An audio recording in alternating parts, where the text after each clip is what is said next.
கர்த்தர் வாக்கு கொடுக்கிறார், நீ காத்திருக்கிறதை உனக்கு தருவேன். இந்த மாதம் மாற்றத்தின் மாதம். அன்பானவர்களே, ஒரு புதிய மாதத்தை தேவன் நமக்கு கொடுத்திருக்கிறார். கடந்த மாதத்தில் என்ன நடந்தது என்பது முக்கியமல்ல.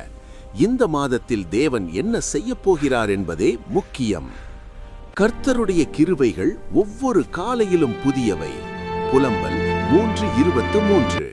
புதிய தொடக்கத்தின் தேவன். நாம் தோல்வி அடைந்திருந்தாலும் தேவன் புதிய தொடக்கத்தை தருபவர். ஏசாயா 43:19.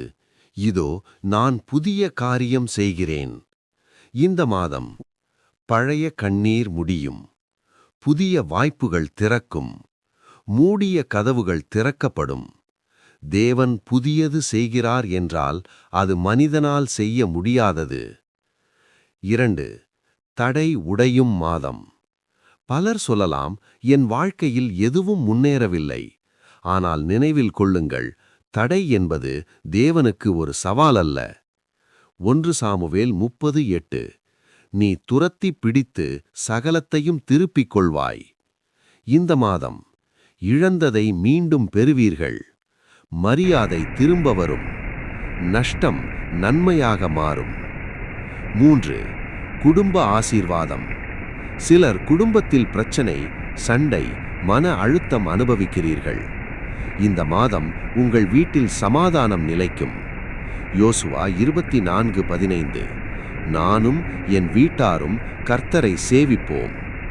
இந்த மாதம் வீட்டில் ஜெபம் தொடங்கும். குழந்தைகள் மாற்றம் காண்பார்கள். உறவுகள் சீராகும். 4. பொருளாதார முன்னேற்றம். கடன், வட்டி, அழுத்தம் இவை உங்களை பயமுறுத்தி இருக்கலாம். ஆனால் தேவன் வறுமையின் தேவன் அல்ல, அவர் வழங்குகிற தேவன். பிலிப்பியர் 4:19. என் தேவன் தமது ஐஸ்வரியத்தின்படி உங்கள் எல்லா தேவைகளையும் நிறைவேற்றுவார். இந்த மாதம் எதிர்பாராத வருமானம் வரும். கடன் சுமை குறையும். உழைப்புக்கு பலன் கிடைக்கும். 5. ஆன்மீக எழுச்சி. இந்த மாதம் வெறும் பொருளாதார ஆசீர்வாதம் மட்டுமல்ல, ஆன்மீக வளர்ச்சி ஏற்படும் மாதம். யாக்கோபு 4:8. தேவனிடத்தில் நெருங்குங்கள், அவர் உங்களிடத்தில் நெருங்குவார். இந்த மாதம் அதிகாலை ஜெபம் ஆரம்பியுங்கள். தினமும் வேதாகமம் வாசியுங்கள். நம்பிக்கையுடன் பேசுங்கள். தீர்க்க தரிசன நிறைவேறும் மாதம். இந்த மாதம் கண்ணீர் சாட்சியாக மாறும். தடை திறக்கப்படும். இழப்பு இரட்டிப்பு ஆசீர்வாதம். பயம் விசுவாசம். நீங்கள் நம்பிக்கையுடன் அறிவியுங்கள். இந்த மாதம் என் உயர்வின் மாதம். கர்த்தரே, இந்த புதிய மாதத்தை உம்முடைய கரங்களில் ஒப்படைக்கிறோம். எங்கள் குடும்பம், வேலை, ஆரோக்கியம், ஊழியம் அனைத்தையும் ஆசீர்வதியுங்கள்.